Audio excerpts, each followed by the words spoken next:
پیارو یاد رکھو، اگر کوئی آدمی اللہ کے حکم کی اطاعت نہیں کرتا، اگلا جملہ کہہ رہا ہوں ذرا توجہ سننا، برداشت کرنا، اگر اللہ کے حکم کو پورا نہیں کر رہا ہے، اگر اللہ کے حکم کی تابعداری نہیں کر رہا ہے، تو اس کا مطلب یہ ہے کہ اللہ کے اس حکم سے وہ ناراض ہو رہا ہے، اللہ کے اس حکم کو قبول کرنے کے لیے تیار نہیں ہے۔ آپ اللہ سے ناراض ہو رہے ہو، توجہ سننا، تو آپ تو اللہ سے ہو جائیں ناراض اور امید رکھیں کہ اللہ آپ سے ہو جائے راضی۔ ماشاءاللہ، آپ محتاج ہیں تو ناراض رہیں اور اللہ بے نیاز ہے تو آپ سے خوش رہیں۔ کیوں؟ کیسے میں نے یہ کہا؟ جب ایک آدمی پر اللہ نے حکم دیا نماز قائم کرو، سچ بولو، حلال کھاؤ، اس کا الٹا لو، نماز ترک کرنا حرام، جھوٹ بولنا حرام، رشوت لینا حرام اور گھوس خوری حرام، شادی بیاہ علماء صاحب نے سنا ہوگا، ان تمام برائیوں سے قرآن منع کرتا ہے، اور آپ نہیں باز آ رہے ہیں تو اندر اندر یہ سوچ رہے ہیں کہ اللہ نے کیا حکم دے دیا، ہم لوگ کو فری کر دیتے تو اچھا تھا نا، ہم لوگ کو فری چھوڑ دیتے تو اچھا تھا، ہم اس کے پابند نہ ہوتے تو ہماری زندگی آزادانہ ہوتی۔ اس کا مطلب ہوا کہ آپ اللہ کے اس حکم سے اپنے آپ کو دور رکھ کر کے اللہ کے حکم سے ناراض ہو رہے ہیں۔ یاد رکھو، جب آپ اللہ کے حکم کو نظر انداز کرو گے، اللہ کے حکم سے ناراض رہو گے، تو اللہ بھی آپ سے ناراض رہے گا۔ اللہ کی رضامندی چاہتے ہو تو اللہ کے حکم کو قبول کرو، قرآن کے فرامین کو اپنی زندگی میں داخل کرو، یہی اس نعمت کی شکر گزاری ہے، یہی اللہ کے غضب اور اللہ کے غصے سے بچنے کا راستہ ہے۔ اگر آپ عمل نہیں کر رہے ہیں تو گویا اللہ کے حکم سے آپ ناراض ہو رہے ہیں، اور جو آدمی اللہ کے حکم سے ناراض ہوگا اللہ ان سے ناراض ہوگا، اور جب اللہ ناراض ہوگا تو پھر بزرگوں بچنے کا کوئی راستہ نہیں ہے۔ آخری بات کہہ رہا ہوں اور دل کے گہرائیوں سے اسے لینا کہ جب تم اللہ کے حکم کو توڑ کر کے، اللہ کے قانون کو توڑ کر کے اللہ سے اپنی ناراضگی کا اظہار کر رہے ہو تو اللہ نے بھی اپنی رحمت کی نظر ہم سے پھیر لی ہے، اللہ بھی ہم سے اپنی نظر گھما لیا ہے۔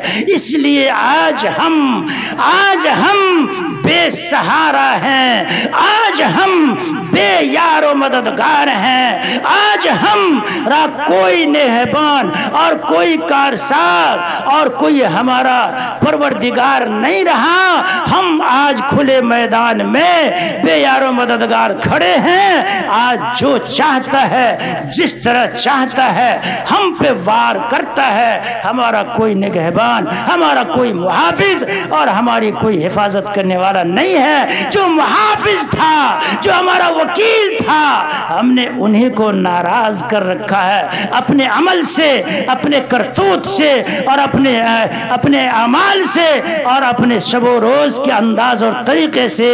اس لیے پیارو، اگر اپنی حفاظت چاہتے ہو تو ان خدا کو راضی کر لو، ان کو منا لو اور ان کو اپنے فیور میں کر لو۔ اللہ کو راضی کرنا مشکل نہیں ہے۔ ماں باپ کو راضی کرنا بھی مشکل کام ہے۔ جب ماں باپ بھی زیادہ ناراض ہو جاتے ہیں تو جلدی وہ بھی ماننے کے لیے تیار نہیں ہوتے ہیں، مگر میرا مولا، میرا ربا بہت جلد ہی راضی ہو جاتا ہے۔ ایک آخری حدیث سناؤ، بہت سے علماء سنتے ہوں گے کہ اگر کوئی آدمی گناہ پر گناہ اتنا کرے کہ زمین سے لے کے آسمان تک بھر دے، لیکن بندہ احساس پیدا کر لے اور اللہ کے سامنے کہہ دے پروردگار مجھ سے غلطی ہو گئی، مجھے معاف کر دے، اللہ کو پرواہ نہیں ہے کہ تمہارے سارے گناہوں کو اللہ معاف کر دے۔ اللہ کو معاف کرنے میں کوئی پریشانی اور کوئی دقت اور کچھ سوچنے کی ضرورت نہیں ہے، وہ فعال لما یرید ہے، مگر کوئی بندہ آئے تو صحیح، کوئی معافی چاہے تو صحیح۔ آج عمومی طور پر، اجتماعی طور پر ملت اور پوری قوم पूरी उम्मत मुस्लिमा गुनहगार कौम है, नाफरमान कौम है। आगे कह रहा हूं, तवज्जो सुनना। इसलिए खवास की और चंद अफराद की दुआ भी अल्लाह नहीं सुनता है, बल्कि मना करता है। सुनो कि अगर ए बंदे मेरे, तुम मेरे से अगर मुझसे अपने लिए मांगते हो तो मैं तुम्हें देने के लिए तैयार हूं, मगर लोगों के लिए मांगते हो तो मैं नहीं दूंगा, क्योंकि इन्होंने मुझे नाराज कर रखा है। एक मिसाल, बात खत्म। बेटा से बाप नाराज हो गया, बेटा से बाप नाराज हो गया उनकी नाअहली पर और उनकी नाफरमानी पर।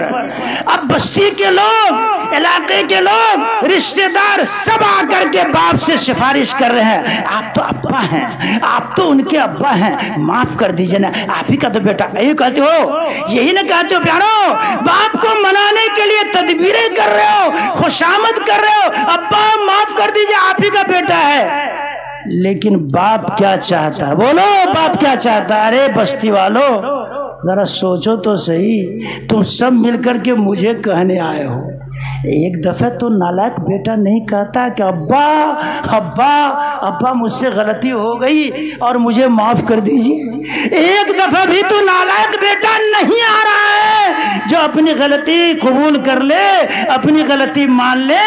अगर बेटा आपसे आधा जुमला कहे कि अब्बा गलती, अभी गलती का लफ्ज भी नहीं बोल पाएगा कि बाप की शफकत आगे आएगी, प्यार का जज्बा सामने आएगा और बेटे की सारी गलती रद्द कर दी जाए, माफ कर दी जाएगी और उसे कबूल कर लिया जाएगा। मगर नालायक बेटा तो एक दफा भी अपनी गलती मानने के लिए सामने नहीं आता है। ये मिसाल है, समझो। हम अल्लाह के सामने बुजुर्गों से दुआ करवाते हैं, हजरत दुआ कर दीजिएगा। अरे खुद तो एक दफा भी अल्लाह के सामने गिड़गिड़ाते नहीं, आंसू बहाते नहीं, हाथ उठाते नहीं और बुजुर्गों से दुआ करवाने के लिए आगे बढ़े रहते हो। इसलिए प्यारो, तौबा करो, इज्तिमाई तौबा करो और अपने आप को, अल्लाह के कानून को, अल्लाह के फरामीन को मानने के लिए तैयार हो जाओ। जब आप तैयार हो जाओगे, अल्लाह ताला अपनी रहमत की निगाह, मोहब्बत की निगाह, प्यार भरी निगाह से हमें देख लेगा। जब उनकी निगाह करम होगी तो फिर इंशाअल्लाह हमारा कोई बाल बेका नहीं कर सकेगा। कुरान की हिफाजत अल्लाह कराना है तो कुरान वालों की भी हिफाजत होगी। कुरान की आयत की तरफ मैं इशारा कर रहा हूँ, मौका नहीं है। अल्लाह ने कुरान की हिफाजत का वादा लिया है, अल्लाह इस किताब की हिफाजत करेगा। सारी दुनिया नाक रगड़ के रह जाए, सारी दुनिया रुस्वा और जलील हो जाएगी और अल्लाह का हुक्म और अल्लाह का कानून पूरा हो के रहेगा। कुरान को कोई मिटा नहीं सकता। आखिर जुमला कह के जा रहा हूं, तो कुरान वाले को भी कोई नहीं मिटा सकता। कुरान की हिफाजत होगी तो कुरान के साथ लगे लिपटे रहने वालों की भी हिफाजत होगी। इसलिए हमारी और उम्मत की और मुसलमानों की हिफाजत का वाहिद जरिया यह है कि अपने आप को कुरान के साथ जोड़ लो, कुरान से रिश्ता कायम कर लो, कुरान से अपना ताल्लुक मजबूत कर लो। जहां कुरान की अल्लाह हिफाजत करेगा तो कुरान के साथ लगे लिपटे लोगों की भी अल्लाह हिफाजत करेगा। इंशाअल्लाह हमें इसकी तौफीक अता फरमाए, हमें अल्लाह इन नेमतों की कदरदानी की तौफीक अर्ज़ानी फरमाए। व आखिरु दावाना अल्हम्दुलिल्लाहि रब्बिल आलमीन। हज़रत आप अपने दस्ते मुबारक से इन हुफ़ाज़ किराम को कुरान मुक़द्दस दे दें। मैं बहुत ही शुक्रगुज़ार हूँ कि हज़रत ने अदना सी फ़ोन के ज़रिए दी गई दावत को शर्फ़ क़बूलियत से नवाजा। नाज करता है फलक, नाज को भी नाज है, तुम बुलंदी पर रहो, दिल की यही आवाज़ है। हज़रत मौलाना मुफ्ती तबारक हुसैन साहब दामद बरकातुहुम अपने दस्ते अक़दस से हुफ़ाज़ किराम को अल्लाह का ये कलाम हदियतन इनायत फरमा रहे हैं। माशा अल्लाह।